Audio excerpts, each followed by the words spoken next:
예, 안녕하세요. 이제 부동산학개론 기본 강좌 19강을 보도록 하겠습니다. 19강은 이제 192페이지부터 언급이 되고 있고요. 이제 상호입지 이론이잖아요. 그래서 뭐 실무적인 내용보다는 이제 이론적인 면으로 이제 접근을 하는 문제가 출제를 합니다. 우선 이제 그 이론적인 부분에서 꼭 정리하셔야 될 학자가 있어요. 이제 크리스탈러라는 학자가 있습니다. 최근 이제 뭐부터 봐야 되냐면 194페이지에 크리스탈러의 이제 중심지론이라고 설명이 되고 있습니다. 그렇게 많이 출제되는 건 아닌데 그 첫 번째 줄에 기출문제만 잔뜩 집어넣어서 재화의 도달거리와 최소 요구치 관계를 통해서 어쩌고저쩌고 설명한 이론이다라고 이제 그거는 이제 하나 알아두셔야 됩니다. 그래서 그 언급을 할 때 보통 이렇게 했었어요. 먼저 이제 크리스탈러라는 학자를 보시고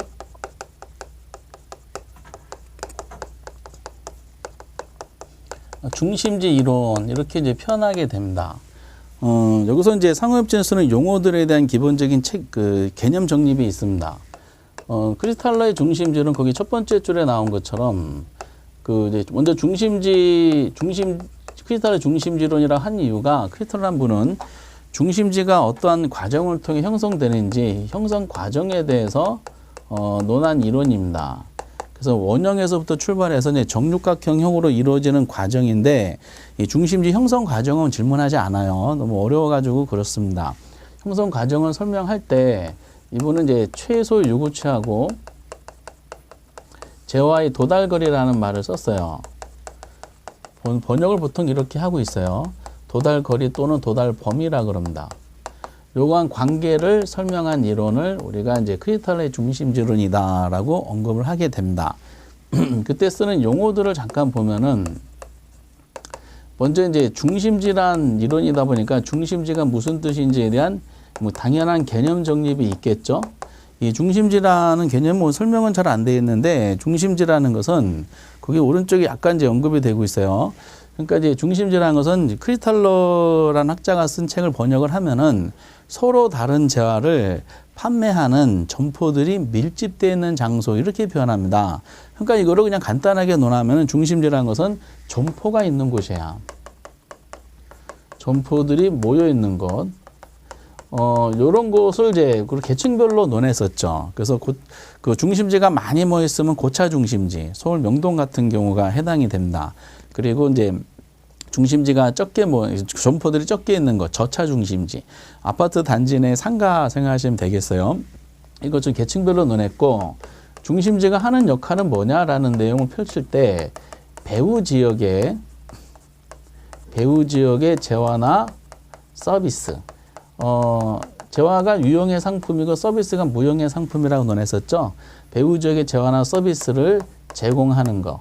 요거를 우리가 중심지의 기능이다라고 이제 표현을 하게 되는 겁니다.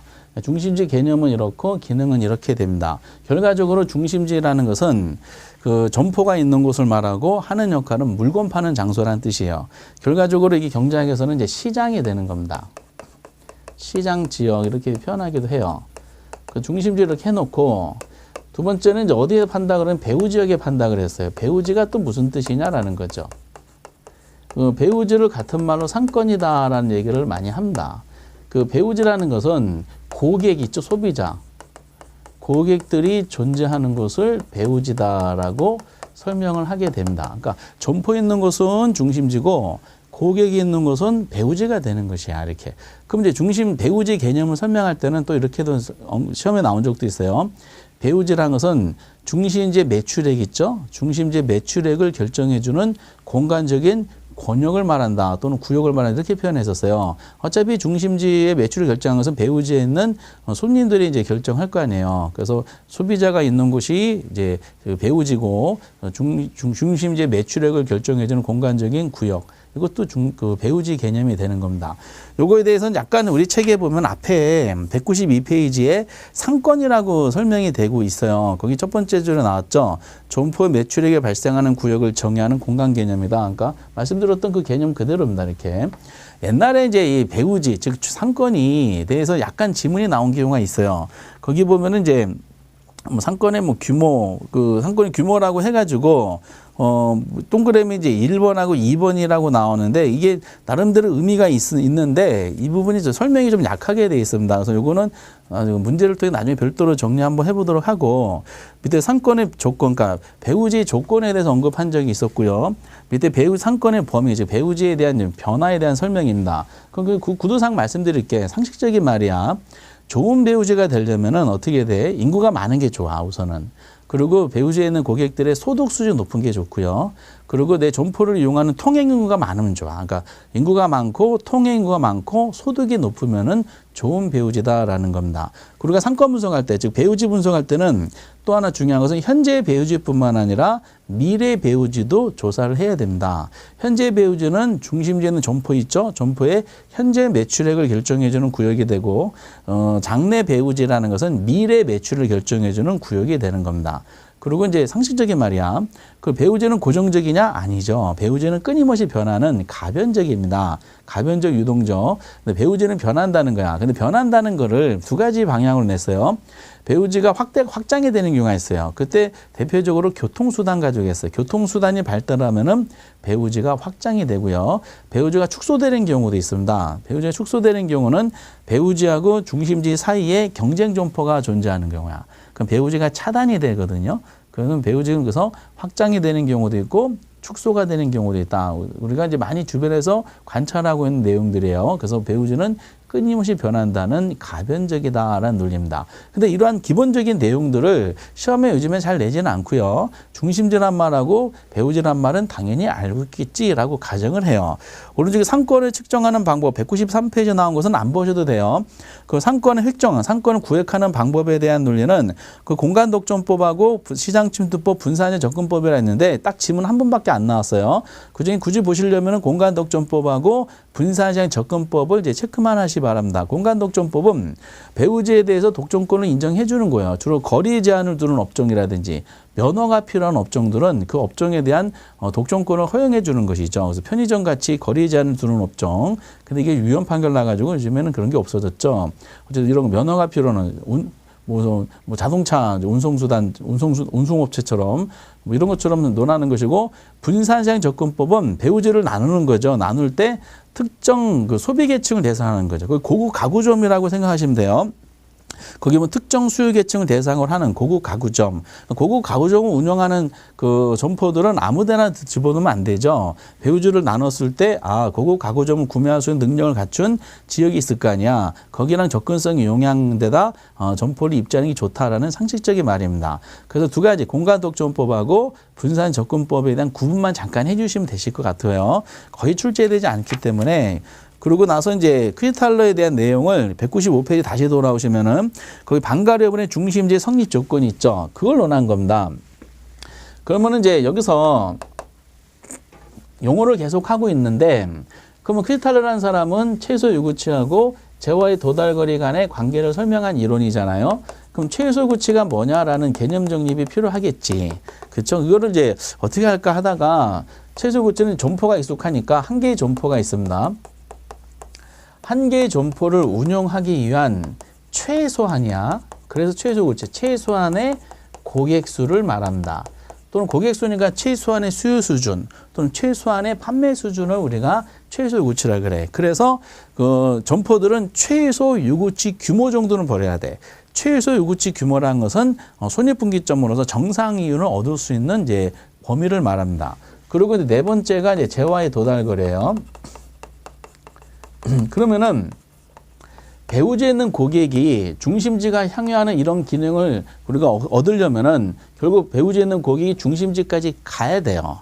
그때 비교하는 것이 중심지까지 갈 때 지출해야 될 교통비가 있어. 교통비하고 그 구매하고자 하는 물건의 재화의 가격이야. 재화의 가격과 교통비를 비교해 봤을 때 교통비 부담이 더 큰 것 같다. 그러면 안 가. 근데 교통비 부담이 작은 거다 멀리까지 갈 수가 있습니다. 그러니까 이 재화의 도달거래라는 것은 배우지에 있는 고객이 기꺼이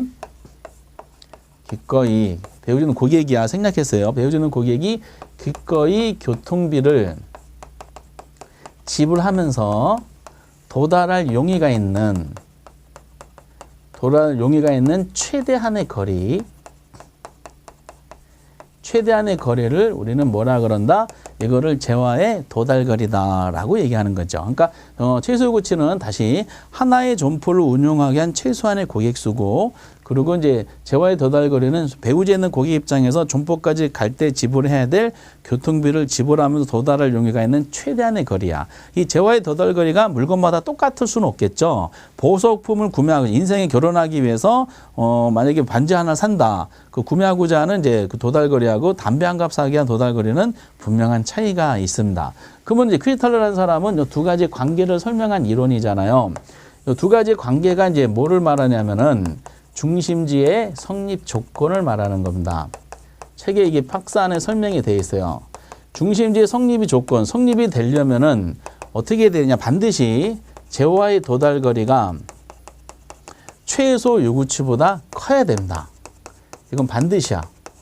반드시. 만약에 이것이 도달거리보다 요구치가 더 크면은 이 중심지 성립이 안 돼서 이 점포는 파산하게 돼 있습니다. 이 과정에 대한 그 도달거리와 요구치, 그러니까 최소 요구치는 반드시 도달 범위 내에 있어야 돼. 그때 이제 우리가 식당을 많이 예를 들잖아요. A라는 식당을 이제 만약에 운영하는 사장님은 식당을 운영하려면 기본적으로 최소 요구치 규모는 벌어야 돼요. 최고수 규모를 만약에 식당에서 구체적으로 어떤 비용이 지출할지 모르겠지만은 먼저 재료값을 벌어야 될 거 아니에요. 식당 이제 운영하려면은 재료값 벌어야 되고 임대료 벌어야 돼. 관리비 벌어야 돼요. 인건비 벌어야 돼. 광고도 하면은 여러 가지 경비도 벌어야 되고요. 제세공과금도 벌어야 돼. 그러면서 본인의 사장님의 인건비도 벌어야 될 거 아니에요. 이걸 마진이라 그래. 정상이윤. 이것이 다 이제 기본적으로 벌어야 되는데 그러려면은 하루에 한 100명 정도가 와야 된다. 이것이 뭐가 된다? 최소 요구치가 된다. 그러니까 100명 정도가 오면은 식당을 운영하는 데는 지장이 없다는 뜻이야. 근데 문제는 식당을 이용하는 고객이 어디에 존재해요? 배우지에 존재해요. 그럼 배우지에 있는 고객이 식당까지 오려면 교통비를 지불해야 되잖아. 근데 식당에서 판매하는 음식 맛이 괜찮대. 그러면은 배우지에 있는 사람들이 멀리서도 식당까지 본인이 교통비를 지불하면서 올 거 아니에요. 그 사람이 만약에 하루에 500명이다라고 가정합니다. 이 500명이 재화의 도달거리가 되는 겁니다. 그러면 이 식당 입장에서 100명이면 식당 운영하는데 지장이 없을 텐데 더 많이 오죠. 그 도달거리가 요구치보다 큰 이 빗금친 영역이 식당 입장에서는 초과 이윤이 됩니다. 최소 요구치 규모를 벗어난 초과 이윤이 돼. 근데 음식 맛이 형편없잖아요. 그러면 안 와. 하루에 2명밖에 안 온다. 뭐 매니아 계층인가 봐. 그러면은 이제 그럼 최소 요구 재화의 도달과 2명밖에 안 오면은 최소 요구치 규모보다 작다. 그러면 이 빗금 지분만큼이 식당을 운영하는데 어렵게 만드는 손실 부분이에요. 재료값 못 벌고 인건 못 벌고 그렇게 되죠. 그럼 파산하게 돼 있어요. 그래서 항상 도달 범위가 요구치보다 커야 된다라는 거죠. 그 TV 보면은 이제 유명한 맛집 등이 이제 있잖아요. 저도 개인적으로 그 떡볶이를 좋아하는데 중곡동 건너편에 유명한 맛집이 유명한지 모르겠지만 개인적으로는 굉장히 좋아하는 맛집이 있습니다. 신토불이라고 이제 되어 있는데 거기에 중곡동에 제가 한 2년 정도 살은 적이 있었는데 우연히 한번 먹었다가 별천지를 만난 음식 맛이어서 저한테는 굉장히 맛있었어요. 항상 12시 넘어서 이제 저는 먹었었는데 그러니까 집을 이제 제가 이제 저기 다른 쪽으로 이사 간다 하더라도 만약 노원구 지금 노원구에 살고 있지만 노원구에 이사 간다 하더라도 노원구에서 갑자기 먹고 싶다 그러면은 중곡동까지 갑니다. 그 할머니께서 그 자리에서 제가 살 때는 그 35년 동안 한 장소에서만 계속 장사하셨다 그랬어요. 그러니까 지금 40년이 훨씬 넘었을 텐데 그런데 이제 그럼 그 떡볶이 집에 이제 그 뭐죠 도달거리는 노원구까지 확장되는 거야 이렇게. 그런 식으로 이제 유명한 맛집들 멀리서도 사람들이 막 찾아오잖아요. 도달거리가 멀고 그만큼 이제 돈을 많이 벌더라라는 논리가 나오게 됩니다. 항상 이렇게 이제 요구치의 관계라는 것은 그 항상 도달거리가 커야지 중심지가 성립이 되더라라는 거를 간단하게 보시기 바랍니다. 그래 놓고 이제 그 내용이 거기 동그라미 1번, 2번, 3번 쭉 알고 계셔야 돼. 뭐 그림으로 설명되어 있고 195페이지 하단부에 이상적인 배우 형성 과정 전혀 필요 없어요. 그 다음에 그림 나온 거 전혀 필요 없고 196페이지 방가로 4번에 크리스탈러의 중심지로는 주요 내용을 이제 정립한 겁니다. 거기에 동그라미 이제 2번, 3번, 4번, 5번 있죠. 특히 2번, 3번, 4번 뭐 그 2번, 2, 3, 4, 5번만 잠깐 보시면 되실 것 같아요. 크리스탈러의 중심지론에 대한 요약. 주요 내용을 잠깐 보면은 상식적인 말이야. 고차 중심지를 한번 생각해 보세요. 서울의 명동 같은 데야. 당연히 고차 중심지는 규모가 어때요? 규모가 크죠. 그 기능도 어떻게 돼? 다양하잖아. 명동에는 이제 그 백화점 같이 고가품 만드는 물건뿐만 판매하는 점포뿐만 아니라 편의점도 있잖아요. 그래서 기능도 다양하고요. 그리고 거리도 어때요? 거리도 멀어요. 멀리서도 찾아오잖아. 명동의 배우지는 중국까지 확장되겠죠. 그래서 그 거리가 멀다는 건 재화의 도달 거리가 멀다는 뜻입니다. 그러면서 수는 어때요? 수는 적어요. 명동 같은 규모를 가진 중심지가 많지는 않잖아요. 반대말이 뭐예요? 저차 중심지지. 그 중심지는 아파트 단지에 거주하신 분은 그 상가라 그랬죠. 그럼 당연히 규모는 작아요. 그 숫자, 그리고 이제 뭐죠? 기능도 제한돼 있잖아. 그리고 이제 기능도 한정돼 있으면서, 그리고 거리는 가깝잖아요. 동네 장사잖아. 그 아파트 단지에 있는 그 편의점, 만약에 좀 슈퍼를 간다. 뭐 다른 데 단지 가진 않잖아요. 그리고 이제 어쨌든 기능도 그 제한돼 있고, 그리고 규모도 작고, 그리고 거리도 가깝다는 겁니다. 제가 도달거리. 그리고 수는 어떻다? 수는 많다는 거야. 그 저차는 수가 많다. 그러면서 수적인 면에서 한번 별도로 논한 것이 이제 있어요. 고차 중심주는 수가 적고 저차 중심주는 수가 많어. 그럼 저차에서 고차로 갈수록 지금 보시다시피 갈수록 이 표현을 잘 보셔야 돼. 저차 중심지에서 고차 중심지로 갈수록이야. 반대로 표현하는 경우도 있어요. 저세 고차로 갈수록 중심지 수는 점점 줄어든다는 거죠. 즉 저차가 고차 근처에 있어봐야 장사가 안 돼. 그러니까 이제 저차에서 고차로 가서 중심지 수예요. 수는 점점 줄어든다. 근데 모양이 어떤 모양이야? 줄어든다는 요거를 그리다 보니까 피라미드 형태다라고 설명합니다. 이 피라미드 형태란 말은 결국 지문에 나오면은 고차는 적고 저차는 수가 많더라. 이렇게 이제 해석하시면 되겠어요. 이게 동그라미 2번, 3번, 4번에 대한 논리가 나오게 되는 겁니다. 참고하시면 되시겠고요. 오른쪽이 문제점 다 필요 없어. 필요 없습니다. 그러면 그 이제 이렇게 퀴탈러라는 학자는 이런 용어적인 면에서 언급하면서 이제 중심지하고 소비자 이런 걸 모든 걸 다 계층별로 논해서 이 최소구치랑 도달 간의 관계를 설명한 이론이다라는 거를 잡아 놓으시면 돼요. 근데 에이스는 이것이 아니야. 에이스는 중력 모형입니다. 이 중력 모형은 중심지 크리스탈러 이후의 학자들은 크리스탈러 학자가 중심지가 형성되는 과정을 논했잖아요. 그럼 똑같은 걸 분석할 수는 없어. 이미 중심지가 형성이 됐네. 그러면 이제 장사가 잘 되려면은 배우지에 있는 고객을 자기 중심지로 이용하도록 끌어당겨야 되잖아요. 두 개 중심지가 있다는 거야. A 중심지가 있고 B 중심지가 있어. 사이에 배우지가 있다는 거예요. 그럼 두 개 사이에 배우지를 가지고 경쟁하는데 많이 자기 중심지로 끌어당겨야 되지 않느냐. 그래야지 장사가 잘 되지 않겠느냐. 이미 중력 모형은 그러한 중심지 간에 이미 형성된 중심지와 중심지 간의 상호작용. 이 상호작용을 논한 이론이 중력 모형이다라고 보시면 돼요. 여러분 중력이라는 단어가 포인트가 돼요. 그래서 이 문제가 이제 80년도 처음 나왔을 때는 뉴턴의 자연법칙 아시죠? 뉴턴의 만력법칙. 저는 무슨 말인지 내용인지 몰라요. 다만 이제 그 뉴턴의 자연법칙을 원형한 이론이다라고 했어요. 뉴턴의 만력법칙 같은 것은 모든 우주에서 모든 물체는 끌어당기는 힘이 있다는 거야. 근데 끌어당기는 힘이 영향 미치는 게 두 가지라고 하더라고요. 질량하고 거리다라고 표현했어요. 자연과학은 그렇다 하더라도 사회과학은 굉장히 복잡 단단해요. 저희들이 점포를 이용하는 배경은 여러 가지 이유가 있을 거 아니에요. 점포까지 거리도 중요하고 점포의 규모도 중요하지만 내부 인테리어라든지 판매원들의 어떤 서비스적인 측면하고 그리고 판매원들의 어떤 비주얼도 굉장히 영향을 많이 미치잖아. 근데 그런 거를 다 복잡하게 고려하기는 어려우니까 자연과학처럼 딱 두 가지만 가지고 고려합니다.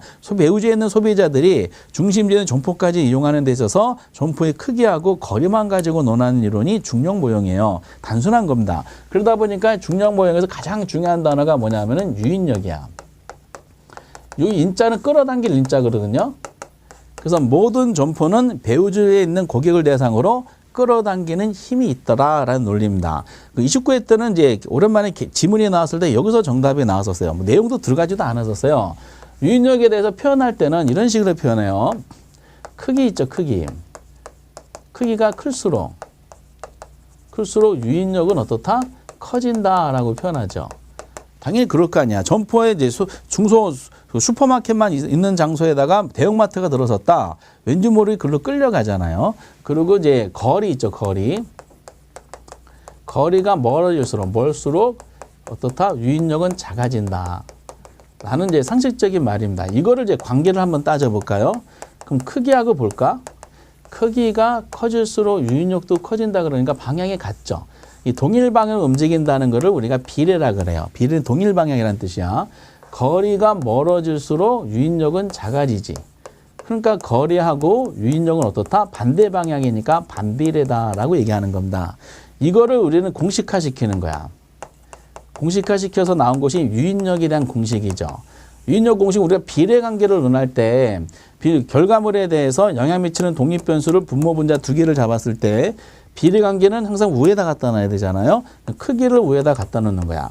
이때 크기는 뭐가 되냐면은 인구수가 될 수도 있고요. 그리고 매장 면적이 될 수도 있어. 어느 걸 내든 이건 크기가 되는 겁니다. 그 반비례는 어쨌든 우에 분자가 커지면 결과도 커지니까 비례. 그리고 거리 부분은 반비례니까 밑에다 갖다 놔야 돼. 거리가 멀어질수록 유인력은 작아지니까 요거를 잡으셔야 됩니다. 이게 중력 모형을 할 때 엄청 중요한 구조가 되는 거야. 다른 거 다 일정하다 가정하고 크기하고 거리만 가지고 논하는 거지. 그래서 크기에는 비례하고 거리에는 반비례가 됩니다. 근데 두 가지 영향력을 봤을 때, 즉 크기랑 거리를 봤을 때 어느 게 더 힘이 강하냐면은 거리가 더 힘이 강해요.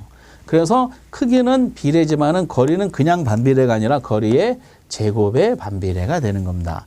근데 이제 29회 때는 어떻게 나왔냐면은 유인력은 크기에는 반비례하고 거리 제곱에는 비례해서 비례반비 바꿔서 냈었어. 근데 그 참 옛날에도 이런 식으로 정답 나온 적이 있어서 또 정답 나왔고요. 이런 식으로 이제 내기는 좀 힘들 것 같아요. 어쨌든 유인력 요 구조를 이제 말로 설명하면 이렇게 설명이 되고요. 공식은 이제 요걸 가지고 이제 끊임없는 문제를 풀게 될 겁니다. 그런데 이거를 설명한 최초의 학자가 누구냐면은 레일리라는 학자야. 레일리의 소매 인력 법칙이에요. 소매, 점포를 말하고요. 모든 점포는 끌어당기는 힘이 있다. 거기서 나타난 일반화된 원리를 소매 인력 법칙 또는 소매 중력 법칙이다라고 설명하게 되고요. 레일리 이론을 할 땐 두 가지를 잡아서 좀 논해야 됩니다. 우리 지금 기출문제를 그냥 다 집어넣는데 밑에 주요는 뉴턴 거를 이제 뺏겼다는 말이 나오고요. 그리고 이제 그 인구의 비례에 거리에 반비례한다. 이제 방금 이거 그대로 설명이 됐어. 인구의 비례하고 거리에 반비례한다. 그렇게 놓고 그리고 동그라미 3번에 A 도시와 B도 크게 같다면은 상권의 경계는 중간 지점이 된다는 말이 나오고 동그라미 4번에 A가 B보다 크다 하면은 상권의 경계는 크기가 작은 B 쪽에 더 가깝게 결정될 것이다. 3번과 4번은 뭐 첫 번째 논하는 건데 그걸 뭘 말하냐면 분기점을 말하는 거야. 이 분기점이라는 논리가 나오거든요. 분기점은 양쪽 중심지가 배우지에 있는 고객을 대상으로 끌어당길 때 힘이 똑같은 지점을 말해요. 그러니까 유인력이 5대5대인 지점을 우리가 50%인 지점을 분기점이라 그래. 그 분기점의 위치가 어디냐 했을 때 그러면 레일리라는 사람은 분기점의 위치를 분기점이 저차 중심지에 가까운 곳에 형성이 된다라고 표현을 했어요. 요거는 이제 그 다음 단계를 논하기 위한 과정이다라고 이해하시면 돼요. 분기점, 저차에 가깝다. 상식적인 말이야. A 도시가 있고요. B 도시가 있어. 요 사이에 소비자가 있다는 거예요. 근데 A 도시가 B 도시보다 규모가 더 크대. 그럼 사이에 있는 소비자들이 힘이 강한 쪽으로 끌려가니까 많은 사람들이 일로 가서 소비 활동할 것이고 이건 거리가 멀어서 이쪽으로 가면은 결국 분기점은 어디에 약한 쪽 가까운 곳에 형성이 되더라라는 겁니다. 상식적인 말이에요. 만약에 두 중심지 규모가 똑같다 그러면 이제 책에 나온 것처럼 정 가운데가 분기점이 되는 겁니다. 근데 요거는 이제 특히 중요한 건 아니고 레일리에 있는 중요한 내용은 뭐냐면은 그러면은 두 개의 A 도시, B 도시가 있어요. 두 A 도시, B 도시 중심 도시예요. 배후지에는 이제 C 도시가 있어. C 도시에는 소비자들이 A와 B에 과연 몇 % 구매 활동하러 갈 것이냐라는 유명한 내용이지. 우리가 이제 계산 문제가 11문제가 나왔을 때 레일리가 4문제 나왔었고요. 컬럼버스가 1문제 나왔었고 허프가 6문제 나왔어요. 근데 허프 6문제도 결국 6문제, 5문제도 레일리랑 똑같은 문제예요. 그 차이를 아까 말씀드릴 겁니다. 그럼 레일리 이론은 핵심이 뭐냐면은 구매 지향 비율에 대한 논점이에요. 또는 유인되는 인구 유인 비율이다라고 논하기도 합니다. 인구 유인 비율. 그러다 보니까 말씀드렸던 것처럼 배우주에 있는 고객이 A, B에서 과연 몇 %로 구매하러 활동하러 갈 것이냐라는 퍼센트지 비율에 대해서 논하는 겁니다. 밑에 이제 예제가 이제 약간 있긴 있어요. 근데 전통적인 문제를 한번 보도록 하겠습니다. 최초로 나왔던 문제가 이거였는데 기초강의를 한번 해봤는데 7만이라는 이제 그 고객이 이용하는 중심 도시가 있어요. A 도시야. 요 사이에 C 도시가 있고요. 여기 B 도시가 있다 그랬어요. 여기는 이제 42만 명이 이용하는 중심 도시입니다. 그러다 보니까 이제 A, B 도시는 중심 도시가 되고 C 도시는 고객이 있는 배후 도시가 돼요. 그럼 그 규모가 이렇게 나왔죠? 7만하고 42만이 나왔어. 두 가지의 방식으로 한번 물어보겠습니다. 하나가 더 나와야 돼. 뭐가 나와야 돼? 거리가 나와야 돼요. 여기 있는 사람이 A 도시 가서 구매 활동하러 갈 때 10km가 이제 거리가 떨어져 있고 여기는 20km가 떨어져 있어요. 그럼 시험 문제가 뭐냐면은 C도시에 있는 고객이 A하고 B에서만 구매 활동한다고 가정했을 때 C에서 A까지 몇 % 구매 활동하러 가고 이쪽으로 몇 프로 구매 활동하러 갈 것인지에 대한 그 구매 제한 비율 또는 인구 유인 비율을 논하다 이렇게 논하는 겁니다. 그럼 첫 번째 정석적인 방법으로 논할 때는요. 저 유인력 공식 가지고 하는 거예요. 딱딱 떨어지는 것은 푸는 방법이 있지만 딱딱 안 떨어지는 공식대로 하면은 그 문제가 다 풀립니다. 그 먼저 A 도시의 유인력을 한번 보면은 크기에는 비례라 그랬잖아요. 크기가 뭐야? 7만이야. 그 위에다가 7만을 갖다 놓고 거리가 몇 킬로야? 10킬로니까. 근데 거리는 제곱이잖아요. 분모에다가 그럼 100이야. 그럼 A 중심지에 끌어당기는 힘은 얼마 나오냐? 700이 나와요. 그럼 B를 한번 볼까요? B는 규모가 얼마야? 42만이 나오죠. 거리는 얼마야? 20킬로야. 근데 거리는 제곱이잖아요. 그럼 얼마? 400이야. 그럼 40을 400 나누면 얘는 1050이 나와요. 그럼 딱 보시다시피 유인력이 B가 더 강하잖아. 그쵸? 그러면은 어떻게 돼? 아마 50대 50이 아니라 B 쪽으로 좀 더 많이 갈 겁니다. 그럼 계산하는 방법은 두 개의 유인력을 더해. 더하면 1750이 나오죠. 그럼 1750 중에서 A가 700이야. 합한 것 중에 이 비율이니까. 그럼 이게 40%가 나오고요. 요거는 60%가 나와요. 나머지가 이제 그 퍼센트지가 되니까. 그래서 이 당시 이 문제가 나왔을 때 1, 2, 3, 4, 5번 해놓고 A, B 해놓고 40대 60, 60대 40, 50대 50, 33% 이런 식으로 출제한 적이 있었어요. 그러니까 이 내용들이 이제 전부 다라고 보시면 돼. 이게 정석적인 방법을 하는 거예요. 근데 이 문제를 보면은 딱딱 떨어져요. 7만과 40만과 10하고 20 딱딱 떨어지면은 유인력이다 보니까 몇 대 몇으로 판단할 수가 있어. 이렇게도 한번 풀어보시기 바랍니다. 이렇게 딱딱 떨어진 숫자가 나오면 이렇게 푸는 게 굉장히 효율성이 높더라고요. 어차피 크기하고 거리 가지고 논하는 거잖아. 거리 제곱. 그러면 이제 그 누적되는 거는 곱하기 하셔야 되고 A하고 B 가지고 비교하는 거죠. 그럼 크기 따지면은 어디가 더 커? 7만이고 42만이니까 42만이 더 크잖아. 몇 배 더 커? 6배 더 커요. 그럼 1대 6이야. 그쵸? 거리 한번 따져보세요. 거리는 어디가 더 가까워? 가까울수록 힘이 강하죠? 10km고 20km는 2배가 가까운 거야. 몇 배 유리하다는 뜻이야? 2배가 유리하다는 뜻입니다. 근데 2배가 유리한데 거리는 최종적으로 제곱이잖아. 그 2의 제곱이 돼서 4가 되는 거야. 그럼 결국 거리면에서는 A가 몇 배 유리하다? 4배 유리한 겁니다. 그 크기 면에서는 B가 6배 유리하고 거리 면에서는 A가 4배 유리해. 그럼 유인력 B가 나오죠.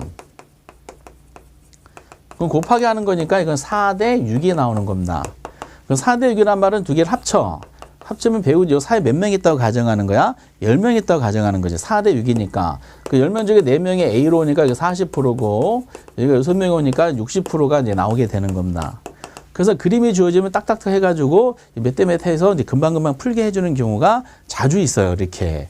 그래서 이제 이 밑에 있는 문제가 예제가 있죠. 27회 때 나왔던 문제인데 A 도시와 B 사이에 C 도시가 있대요. 그 예제 한번 기출문제 잠깐 볼게요.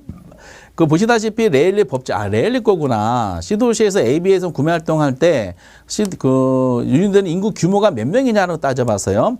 C 도시에 있는 이제 소비자는 모두 다 구매자라 그렇고 A, B에서만 구매 활동할 때 A 몇 명이 가고 B에 몇 명이 가냐 이런 문제다라고 보시면 되겠습니다. 간단하죠. 그거를 이제 다시 한번 논한다 그러면은 이 몇 대 몇을 한번 보니까 딱딱 떨어지네.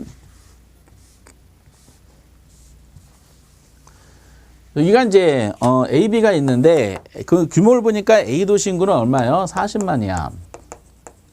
B 도시 인구는 얼마죠? 10만 명이에요. 거리가 나올 거 아니에요? 그럼 A까지 거리가 이제 얼마다? 10km고 B까지 거리는 몇 킬로죠? 5km가 나왔고요. C 도시 인구가 몇만 명이라 그랬어요? 5만 명이라 그랬어요. 그럼 이거 보니까 딱딱 떨어지네. 그럼 크기 볼까? 크기하고 A, B를 비교해 보면은 A는 40만 명이고 얘는 이제 10만 명이니까 몇 배 유리해? A가 4배 유리하니까 4대 1이 돼요. 바로 시험지에다 표시하면 돼. 거리가 있죠. 거리는 제곱이니까 거리는 어디가 유리해? B가 유리하네. 2배 유리한데 제곱이니까 이것도 1대 4네. 그럼 유인력 B를 논하다 보면은 이건 4대 4가 되잖아. 4대는 절반이네. 그럼 여기 50% 가고요. 여기도 50%가 갑니다. 그래서 구매 지향 비율을 하면 50대 50 해야 되는데 그것이 아니라 시도시 인구가 몇만 명이 갑니까 했잖아요. 그 절반 가니까 25,000, 25,000으로 구분이 되는 겁니다. 그 25,000, 25,000 나와 있는 게 5번이 정답이 되는 것이에요. 이렇게. 그래서 이제 몇 대 매수를 하는지는 이렇게 딱딱 떨어지는 숫자가 등장하기 때문에 부담 없이 이제 풀 수가 있어요. 그래서 이제 딱딱 안 떨어지면 이 공식대로 풀면은 뭐 다 100% 풀리게 돼 있습니다. 이런 형식으로 물어본 것이 총 11문제 중에 9문제가 돼요. 이렇게. 그러니까 그렇게 어려운 문제는 아니고요. 약간의 이제 변수가 있는 부분들은 앞으로 찬찬히 연습하시면 돼요. 그러다가 레일리는 이렇고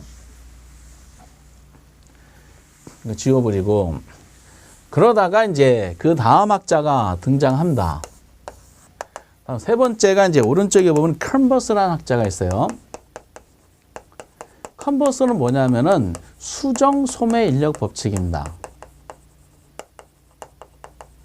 원래는 이렇게 써야 돼요. 책은 분기점이라고 되는데 그런 것이 아니라 컨버스는 소매 인력 법칙이 누가 있어요? 레일리가 한 거잖아. 레일리의 소매 인력 법칙을 수정한 겁니다. 근데 그 수정했다는 의미가 그럼 레일리 이론이 틀렸으니까 이거를 이제 전면적으로 개정해낸 그것이 아니고 컨버스라는 학자는 레일리 이론이 맞다라고 인정을 해줬어요. 맞다라고. 그런데 레일리라는 학자가 미흡하게 설명한 부분이 있어. 그게 뭐죠? 그게 분기점이야. 레일리라는 학자는 분기점이 저차 중심지에 가까운 곳에 형성이 된다고만 표현했어요. 근데 그것이 아니라 그 분기점이 구체적으로 어느 위치에 존재하느냐를 논한 거야. 그러니까 분기점의 위치를 찾는 방법을 좀 더 개선시켜서 설명한 이론이에요. 그래서 그 수정 소매인력 법칙이라 그럽니다. 그 때문에 컨버스는 목적이 딱 정해져 있어. 분기점 있죠. 분기점의 위치를 찾는 이론입니다. 그래서 분기점 모형이다라고 표현하기도 하는 거야. 책처럼. 이렇게. 계산 문제 딱 한 번 나왔어요. 이 분기점이 말씀드렸던 것처럼 양쪽 중심 도시가 미치는 힘이 똑같은 지점 우리가 분기점이라 그랬어요. 50대 50인 지점이야. 거기 나왔죠. 거기서 이제 그 레일리 그 두 번째 소매를 수정했다라는 것이 기출 문제 표현했고, 그래서 이제 네 번째 줄을 보면은 두 도시 간의 구매 영향이 같은 분기점 위치를 설명한 모형이다 이렇게 나왔잖아. 그 구매 영향이 같은 지점이야. 그럼 분기점의 위치를 이제 우리가 잡아야 돼. 분기점의 위치가 어디 있느냐라고 할 때 공식이 좀 필요해요. 이것은 이걸 A라고 해볼까? 이 A 이건 D는 뭐냐면 디스턴스 거리를 말해요. 즉 이것은 A로부터의 거리다라고 보시면 돼. 그러면 공식이 필요한데 그러면 두 도시가 있어요. A하고 B가 있으면 두 도시 전체 거리예요. 위에다가 전체 거리를 잡아놓고 1 플러스 루트야. 지금 거리를 찾는 거니까 뭘 통해서 거리 찾아요? 어차피 크기하고 거리 두 가지만 가지고 하는 거기 때문에 거리를 뭘로 찾는다? 크기로부터 찾는 거예요. 그럼 여기서 A로부터 만약에 물어봤죠? 그럼 물어본 A를 밑에다 루트 안에 이렇게 깔어. A의 크기. 상대방은 B의 크기를 위에다가 잡으면 됩니다. 이렇게. 그래서 루트라는 것이 우리 계산기에 있어요. 그래서 이거는 계산기에 있기 때문에 데이터가 바로 주어져 가지고 이 문제를 출제원이 많이 못 내요. 왜? 너무 쉬운 문제이기 때문에 그렇습니다. 그래서 밑에 이제 예제가 실제 시험에 나온 것이 있어요. 거기 보니까 이제 A가 이렇게 나왔어요. A가 1000이고 B가 얼마로 되지? B가 9000인가 아마 그랬을 텐데, 그쵸? 9000이야. 9000인데, 요 사이에 그 2kg, 4kg, 6kg, 8kg 이렇게 돼 있어요. 분기점의 위치가 어디냐라 물어본 거잖아요. 근데 분기점 위치가 어디냐 했을때 지금 질문한 것이 뭐냐면은 1번부터 5번까지 전부 다 A로부터 물어봤어. 근데 이거는 굳이 계산 문제가 필요가 없었어요. 공식이 필요가 없었어. 지금 A로부터 거리가 얼마냐 물어봤는데 전체가 8km야. 그럼 가운데가 몇 킬로야? 4km잖아. 근데 규모가 어느 게 더 작아? A가 더 작잖아요. 근데 레일리에 의하면 분기점 어디에 가깝다? 저 차에 가까운 곳 형성이 될 거 아니에요. 그렇기 때문에 전부 다 1번부터 5번까지 A로부터 나왔는데 그 3, 4, 5번은 답이 될 수가 없어. 3, 4번과 5번은 어디에 더 가까워? B에 더 가까우니까 논리적으로 안 맞아. 이 규모가 작으니까 요 가까운데 아마 형성이 될 거예요. 이렇게. 그러니까 그리고 3번은 절반이니까 안 되잖아. 그 1번 하면 2번 둘 중에 하나야. 근데 1번은 보니까 1km야. 너무 가까운 거야, 1km는. 그러니까 결국 답은 2km가 정답이 돼 있었어요. 그러니까 공부 안 해도 그냥 대충 맞히는 거야. 그러면 현장에서 그림을 그려보면은. 근데 이제 어쨌든 레일리 이론을 가지고 찝을 수가 있습니다. 보기 범위 내에서. 근데 그렇게 하면 좀 위험할 수가 있으니까 과연 그런지 공식에다 데이터를 집어넣어 보는 거지. 전체 거리가 몇 킬로야? 8km가 되죠. 여기다 8, 1 플러스 루트. A가 규모가 얼마야? 1000. B 규모가 얼마야? 9000.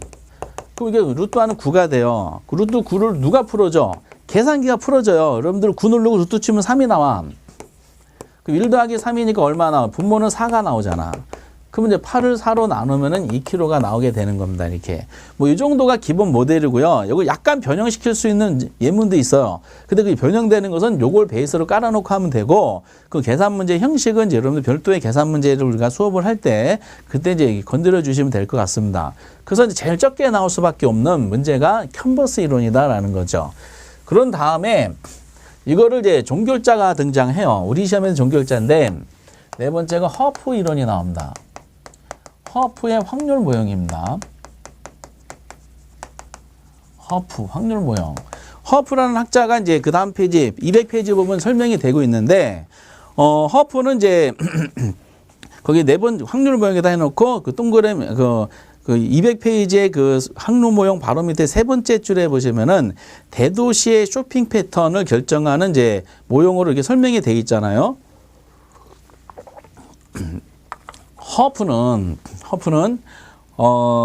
보통 이제 레일리하고 컨버스는 거시적 분석이다라는 얘기를 합니다. 레일리 컨버스는 크리스탈로부터 내려온 것이 거시적 분석인데 이 두 분은 뭐라고 주로 설명했냐면은 소비자들이 구매 활동하러 갈 때 도시 단위로 구매 활동하러 간다 그랬어요. A 도시, B 도시.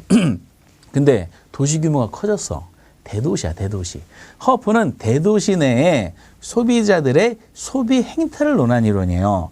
그럼 대도시 내에서 소비자들이 물건 살 때 서울에 있는 사람이 물건 담배 한 갑 사는데 저 부산 가고 광주 가고 그래요? 그렇지 않잖아. 그 대도시 내의 소비자들은 대도시 내에 있는 점포를 가지고 점포를 이용해서 물건을 구매하더라는 거예요. 그래서 첫 번째는 대도시 내의 소비자들의 소비 행태를 논한 것이다. 라는 게 하나 잠깐 참고하셔야 되고요. 그러다 보니까 대도시 내 소비자들의 소비 행태를 논한 거죠. 소비 행태를 논했을 때 도시 단위로 논한 것이 아니라 대도시에는 점포 단위로 논한 거야. 그래서 미시적이란 말을 쓰게 되는 겁니다. 그 다섯 번째 줄에 그래서 미시적 분석으로 설명이 돼 있잖아. 요거를 시험에 나온 적은 없어요. 미시적 분석. 그리고 주요 내용이 있죠. 주요 내용에서 뭐 읽으실 것은 그냥 동그라미 4번밖에 없어. 적당한 거리에 고차 중심지가 있으면 인근의 저차를 어떻다? 선택해 지나쳐요. 지나친다는 거. 이때 중요한 단어는 적당한 거리야. 적당한 거리라는 것은 고차 중심지의 유인력 범위 내라는 거야. 고차 중심지 근처에 저차 중심이 있어봤자 손님들이 그냥 이용하지 않고 지나치죠. 장사가 안 되더라라는 논리가 뭐 당연한 걸로 설명이 되어 있는 겁니다. 힘이 강하니까 그래요. 그 동그라미 4번 보시면 되고 나머지는 다 똑같은 거야. 유인력에 대한 논리입니다. 크기에 비례, 거리의 제곱 반비례 이런 논리랑 똑같고 그리고 이제 소비자들의 유인력에 대한 그 공식이 그 뭐 복잡한 공식인데 전혀 필요가 없어요. 공식은 말로 설명해 드리는 논할 겁니다. 그러면서 논한 것이 동그라미 1번에 보면은 똑같은 유인력은 규모에 비례하고 거리에 반비례한다. 다 마찰 계수가 2라고 가정한다. 틀렸어요. 이것은 우리 시험에서 2라고 가정하는 것이지 이제 잠깐 말씀드리고 이건 똑같잖아. 그리고 유인력은 당연히 규모가 클수록 거리가 똑같아. 유인력이라는 논리입니다. 그래서 이제 동그라미 3번 꼭 체크하세요. 소비자가 특정 지역의 점포에 갈 확률은 점포까지의 거리랑 그리고 이제 수 그리고 크기야. 그럼 수의 동그라미 해보세요. 크기, 거리, 수야. 크기, 거리, 수. 그려놓고 이제 오늘 동그라미 4번 필요 없어. 그러면 이 허프라는 확률 모형은 레일리의 내용을 그대로 따온 겁니다. 근데 차이가 좀 있어. 차이가. 어떤 거 차이가 있냐면은 먼저 이제 레일리라는 학자는 아까 이제 그 내용상을 공부하실 때 소비자의 특정 점포를 이용할 확률에 대해서는 점포의 크기 그리고 뭐죠? 그리고 거리라고 했잖아. 근데 크기하고 거리는 이미 다 누가 해줬어? 거리는 다 레일리가 해준 거예요. 크기, 거리는. 근데 뭐가 첨가됐어? 수가 첨가된 겁니다. 수가. 요것만 더 첨가하시면 레일리로는 플러스 확장한 거다 보시면 돼요. 그럼 차이는 레일리 컨버스는 2개 도시 가지고만 했어요. 근데 허프라는 사람이 가만히 보니까 대도시 내에서 소비자들이 만약에 A라는 상품을 구매하고자 한다. 그러면 똑같은 A 상품을 판매하는 점포가 2개만 있느냐? 그렇지 않다는 거야. 동일 물건을 판매하는 점포가 여러 개 있다는 거예요. 그러면은 레일리 컨버스는 몇 개? 2개 도시 가지고 한 데에 비해서 허프는 몇 개? 2개 이상의 점포 수 가지고 한 겁니다. 그래서 수 가지고 한 거야. 근데 그동안에 우리 시험에서는 허프 문제가 나올 때 꼭 2개 점포 가지고 있어요. 그럼 누구랑 똑같아? 레일리랑 같았어. 근데 그 전통이 깨졌어. 28회 때 처음으로 3개 점포를 해줬어요. 3개 점포. 그렇기 때문에 우리는 뭘로 잡아야 돼?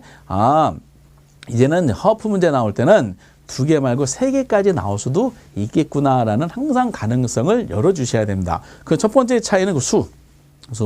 레일리랑 차이를 한번 논하는 거야.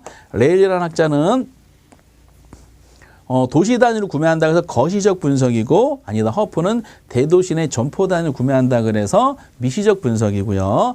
그리고 이제 점포 수를 레일리 컨버스는 2개 도시가 있는 데 비해서 허프는 2개 이상의 점포. 그래서 점포 수가 논한 거다. 동그라미 친 거. 그 기억하시고 두 번째는 레일리가 봤을 때 이제 거리가 제곱이다라고 그랬어요. 근데 거리가 제곱이라고 하다 보니까 가정한 이 레일리 이론이 가만히 보니까 허프가 안 맞는 게 있어. 예를 들어서 A라는 점포가 있고 B라는 점포가 있어요. 규모가 1000이고 이것도 1000이야. 요 사이에 배우지가 있어요. 거리가 5km고 여기도 5km야. 그럼 레일리라는 학자는 배우지에 있는 C도시에 있는 배우지에 있는 소비자가 A 점포랑 B 점포를 구매 활동하러 갈 때 이 도로교통 상황 있죠? 도로교통 상황이 똑같다라고 가정했어요. 똑같다. 오로지 의사결정은 거리만 가지고, 실제 거리만 가지고 논한 거야, 이렇게. 근데 허프가 가만히 보니까 그렇지 않다는 거야. 동일한 거리 간다 하더라도 소비자들이 특정 점포를 가는 데 있어서 현실적인 장애물이 있더라는 거야. 현실 장애물이 피하는 과정 중에, 장애물 회피하는 과정 중에 시간이 많이 걸리지 않느냐라고 봤어요. 그 만약 이렇게 되면 여기 있는 사람들이 A, B 갈 때 몇 퍼센트 갈다? 거리도 똑같고 크기도 똑같다 보니까 50대 50으로 나눠지는 것이 누구 이론이야? 레일 이론이야. 근데 허프는 아니라 그랬어. 예를 들어서 여기 가는데 여기에 사이에 시댁이 살고 있고요. 여기에 친정이 살고 있어. 그럼 같은 거리를 하더라도 왠지 시댁 돌파에 가야 되잖아. 마찰이 엄청 커. 왠지 심적인 부담이 커. 안 가. 이쪽으로 간다는 거야, 이렇게. 이런 현실적인 장애물을 고려하라 그래서 나온 개념이 뭐냐면은 마찰계수입니다. 마찰계수. 이 마찰계수는 뭐를 말하는? 시간거리를 말하는 거야. 동일한 거리 간다 하더라도 현실적인 장애물에서 그 피하는 과정 중에 시간이 많이 걸리지 않는 이런 논리거든요. 그러니까 이 정리해보면은 레일리라는 사람은 크기의 비례, 그리고 거리 제곱의 반비례야. 류인적 논할 때. 근데 허프라는 사람은 크기의 비례 똑같아. 근데 거리의 마찰계수 승의 반비례야. 마찰계수 승의 반비례. 그런데 우리 시험은 아직까지 레일리를 마찰계수는, 그러니까 2가 이제 원칙이 쳐주지만은 2 이외에 숫자가 나올 수도 있더라는 거야. 3이 될 수도 있고 1이 될 수도 있어요. 2 이외에 숫자가 나올 수도 있습니다. 다만 우리 시험은 문제 난이도를 편하게 하기 위해서 그냥 2로 가정해서 문제를 낼 뿐이야. 그래서 아까 전에 200페이지 하단부에 동그라미 표 바로 밑에 거리의 마찰계수 값은 2라고 가정한다. 이거는 우리 시험에서 가정하는 거야. 우리 시험에서 문제를 통해 가정하는 것이지 이 허프는 2로 고정시키지 않았었어요. 그거를 이제 삭제하신 다음에 마찰계수에 반비례한다라고 하시고, 마찰계수가 그래서 허프 문제는 꼭 주어져. 허프 문제에 대한 마찰계수가 얼마인지 안 주어진 그 문제는 무조건 오류가 되는 겁니다. 그러고 나서 아까 전에 논했던 것처럼 2번은 이거 똑같은 말이고 동그라미 3번을 꼭 체크하시면 되겠어요. 그러면서 2번은 뭐를 논했냐면은 말씀드렸던 것처럼 하나의 대도시가 있고요. 거기에 다수의 점포가 존재해. 그러면 그 다수의 점포가 존재할 때 그중에서 특정 점포, 개별 점포의 시장 점유율이 얼마인지 요거를 파악하고자 하는 게 목적이에요. 시장 점유율이. 점유율이 높을수록 장사가 잘 될 거 아니야. 그럼 점유율을 논할 때는 어떻게 하냐면은 모든 점포 있어요. 모든 점포, 다수 점포라 그래서 수가 나온 거야. 모든 점포의 유인력을 전부 다 합해. 합입니다. 최근 이거 공식으로 표현해가지고 어려울 뿐인데 그 밑에 공식이 이거야. 모든 유인력을 합하고 지금 분석하고자 하는 대상 점포가 있어요. 대상 점포의 유인력을 위에다 갖다 놓으면은 이 지역에서 이 점포가 가지는 점유율을 파악할 수가 있습니다. 그걸 통해서 우리가 응용해서 나오는 문제가 오른쪽에 201페이지 보면은 거기에 이제 28회 때 난이도 제일 어렵게 나왔던 문제가 이거예요. 왜 어렵냐? 점포가 몇 개 주어졌어? 3개 주어졌어. 그동안 계속 2개만 주어졌을 때는 레일리론 가지고 통합해서 그냥 풀었는데 항상 가능성 있는 게 3개가 주어진 겁니다. 3개 주어졌다는 거를 가능성을 열어주고 연습을 많이 하고 있었어요. 그럼 허프 문제에서 마지막 남아있는 우리 시험 난이도 조정 딱 한 가지야. 제곱이 아니라 거리의 제곱이 아니라 그 제곱 2의 숫자가 나왔을 때 풀 수 있는 능력이 있어야 돼요. 그럼 이건 간단해. 이건 푸는데도 빨리 푸면 30초도 안 걸려요. 푸는 방법을 알기 때문에 허프 모형이구나 결정된 거야. 그 두 가지를 물어봤어. X지역 주민이 할인점 A를 방문할 확률 모형이니까. 그리고 할인점 A 월 추정액 하나만 하면 좀 어려우니까 하나 더 물어봤네. 그러면서 거기 이제 점포가 이제 A 점포, B 점포, C 점포가 있잖아요. 그럼 조건이 주어질 거 아니야. 크기하고 거리가 주어졌어. 그럼 계산하시면 돼. 뭘 계산하면 돼? 유인력을 구해야 돼. 우리가 2개 점포면은 아까 몇 대 매수를 할 수 있겠지만은 2개 이상, 즉 3개 점포가 주어지면은 몇 대 매수를 하기가 어려워. 그때는 정석적인 공식대로 하시면 돼요. A 점포 크기가 얼마가 주어졌어요? 점포가 500이야. 그 거리가 얼마 주어졌죠? 거리가 5km가 주어졌지. 근데 마찰 계수가 주어졌어. 그럼 마찰 꼭 주어진다 그랬죠? 박스 안에 보면 마찰 계수가 얼마다? 마찰 계수가 2가 주어졌어. 그럼 거리의 제곱이라는 뜻이야. 25야. 그러면은 점포 A의 유인력이 나오지. 똑같은 방법입니다. 500을 25로 나누면 이게 20이 나와. B점포 한번 해볼까? B점포도 박스 안에 다 주어졌으니까 B점포가 면적이 300이네. 크기가. 거리는 몇 킬로죠? 거리가 10km야. 근데 마찰수에 2가 줬으니까 제곱이지. 그럼 100으로 나누면 얼마 나와? 3이 나와. C. C는 이제 규모가 얼마가 주어졌어요? 규모가 450이 주어졌지. 거리는 몇 킬로가 주어졌어요? 거리는 15킬로죠. 15의 제곱이잖아. 그 15의 제곱 225인가? 그리고 나누면 얼마 나와? 2가 나와. 그럼 3개의 점포의 유인력이 나왔지. 유인력을 전부 다 뭐하라? 합하는 거야. 그럼 전체 합하면 얼마가 나오죠? 30이 나오잖아요. 아니 25가 나오지. 25. 그중에서 어디 걸 물어봤다고 문제가 나왔어요? A 걸 물어봤네. 아, 대상은 A를 물어봤고 3개야. 그러면 25명 중에서 20명이 A 점포를 이용한다는 뜻이잖아요. 결과적으로 배우지에 있는 소비자가 총 25명이라 가정했을 때 20명이 A를 이용한다. 그리고 몇 %야? 80%가 나오게 되는 겁니다.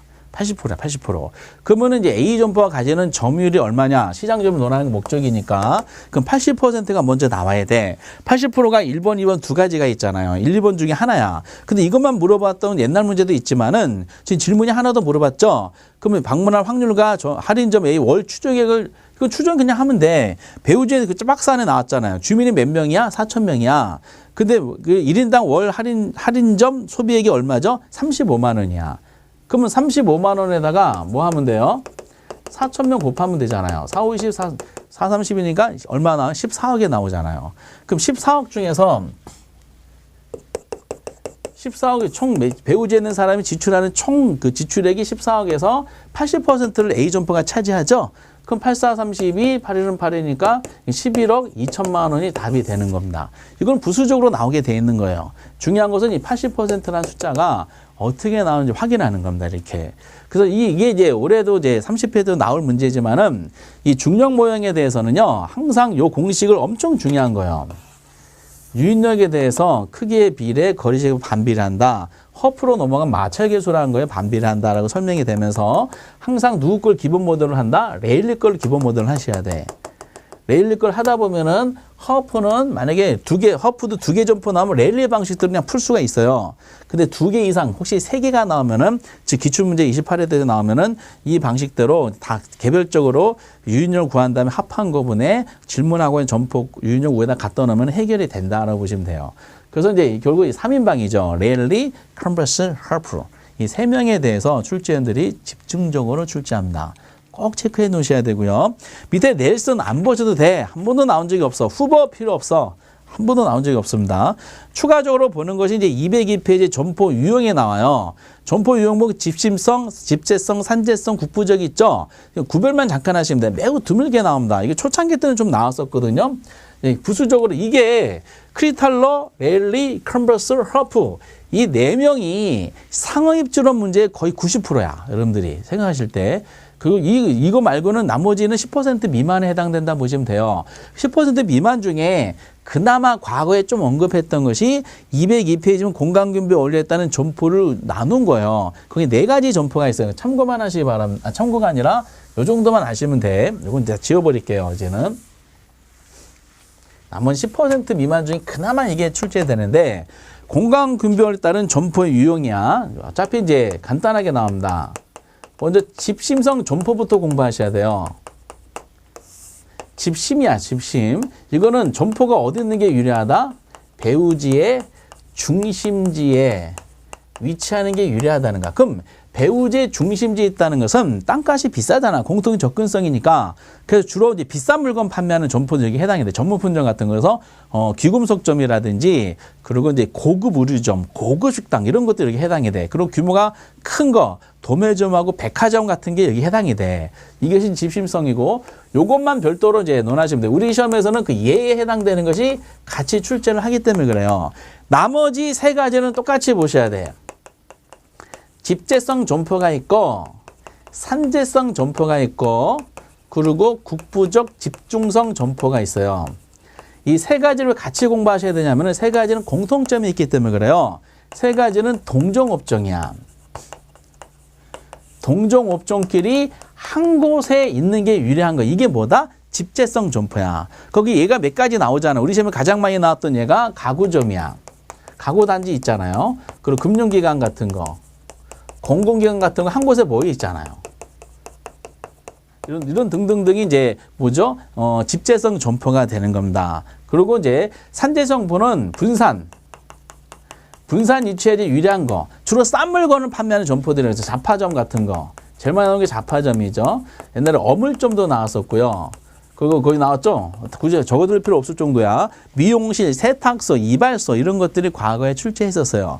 국부적 집중성 점포라는 것은 점포들이 국부적 중심지에 있는 게 유리하다는 거야. 중심지에 위치하는 게 유리하다. 국부적 중심지라는 것은 이 점포에서 판매하는 물건과 연관되는 그 재료들이 생산되는 지역을 말합니다. 그 특정 지역이 한 곳에 모여 있는 것을 우리가 국부적 집중성 점포다라고 보시면 돼요. 그러니까 주로 보시다시피 거기 어구점이 있어요. 이게 고기어째 도구구자잖아. 그러니까 낚시도구 판매하는 낚시터 근처라든지 어촌 근처에 있는 걸 말하죠. 특정 지역에 있고 동일한 내용으로 농기구점이야. 농기구점은 어디 있어요? 농촌 근처에 있을 거 아니야. 쭉. 그 비료상점도 마찬가지고요. 비료상점. 그리고 이제 종묘상도 나왔었어요. 종묘상. 옛날에 종묘상 씨앗파는 점이니까 주로 외곽에 존재하잖아요. 그리고 이제 종묘상하고 저것도 석재상도 나왔었지. 과거에. 이거는 돌멩이 생산되는 근처에 이제 점포들이 모여 있잖아요. 이렇게. 그래서 이제 저 집심성만 따로 독립적으로 공부하시고 이 3개의 점포들은 동종업종이라는 요걸 포인트로 잡아가지고 한 곳에 있는 게 유리하다, 흩어지는 게 유리하다, 국부적 특정 장소에 모여 있는 게 유리하다. 근데 이런 개념을 물어보는 것이 아니라 이런 예들이 나와.